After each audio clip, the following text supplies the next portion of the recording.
ఏ పువ్వు ఏ తేటిదన్నది ఏనాడో రాసున్నది, ఏ ముద్దు ఏ మోవిదన్నది ఏ పొద్దు రాసున్నది.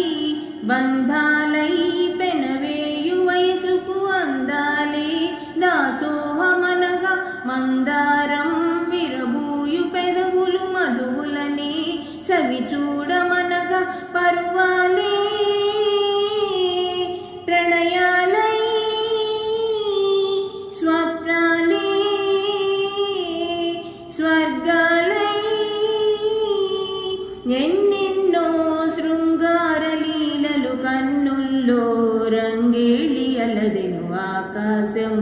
ఏనాటిదో అనురాగం ఆనాటిది ఆవేశం ఏనాడు కలిగెను